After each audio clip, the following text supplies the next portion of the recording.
ক্রিকেটটাকে যদি ভালোবাসেন, ক্রিকেটটাকে যদি এগিয়ে নিতে চান, ক্রিকেটটার স্ট্যান্ডার্ডটা ডেভেলপ করতে চান, তাহলে ক্রিকেট বডি হিসেবে, ক্রিকেটের মাদার বডি হিসেবে বাংলাদেশ ক্রিকেট বোর্ডকে এই কাজগুলো খুব দায়িত্ব নিয়ে এবং সবচেয়ে ইম্পর্টেন্ট যে ব্যাপারটা, গুরুত্ব দিয়ে এই কাজগুলো করতে হবে।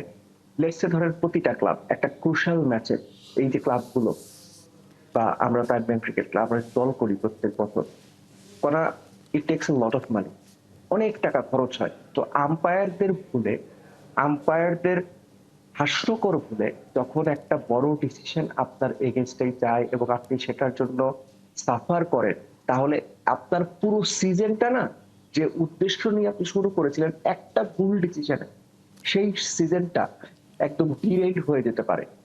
এই দায়িত্ব কে নেবে? এই দায়িত্ব কেউ নেবে না। আমি যা কাউকে দায়িত্ব নিতেও বলছি না, কিন্তু ক্রিকেটের মাদার বডি হিসেবে বাংলাদেশ ক্রিকেট বোর্ড গত 10-12 বছরের যে প্র্যাকটিস গুলো হয়ে আসছে আম্পায়ারিং নিয়ে, মানহীন আম্পায়ারিং নিয়ে, সেগুলো অ্যাড্রেস করে ঠিক করাটাই তাদের কাজ। সেজন্যই তারা দায়িত্বে আছে, যেগুলো আমাদের কাজ। আমরা মাঠে খেলার জন্য যাই, ভালো ক্রিকেট উপহার দিতে যাই, প্রপার কমপ্লায়েন্স মেনটেন করে আমরা সেই কাজগুলো করতে জানিয়ে রাখি। আমাদের ক্যাপ্টেন ইরফান শুক্কুরের এগেনস্টে একটা ব্রিচ সিওসি বলা হয়, কোড অফ কন্ডাক্ট ইস্যু করা হয়েছে, আমাদের কোচের এগেনস্টে কোড অফ কন্ডাক্ট ইস্যু করা হয়েছে। তো এগুলো যখন তারা করেছেন, তারা আমাদেরকেই ভিকটিম বানিয়েছেন, যেটা আমি একটু আগেই বলছিলাম।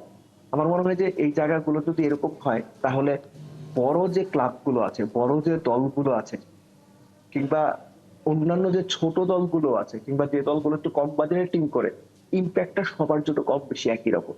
এই সিদ্ধান্তগুলো যে কোনো দিন, যে কোনো সময়, যে কোনো দলের বিপক্ষে যেতে পারে। এই ভুল সিদ্ধান্তগুলো, সেগুলো তাদের সাফারিংস জন্য যথেষ্ট। চ্যাম্পিয়নশিপ নির্ধারণে ভূমিকা রাখতে পারে, আবার রেলিগেশন নির্ধারণে ভূমিকা রাখতে পারে। সো এগুলো খুব সতর্কতার সঙ্গে ডিল করা উচিত, যেটা আমাদের কোচ মেনশন করেছেন একটা ইন্টারভিউতে।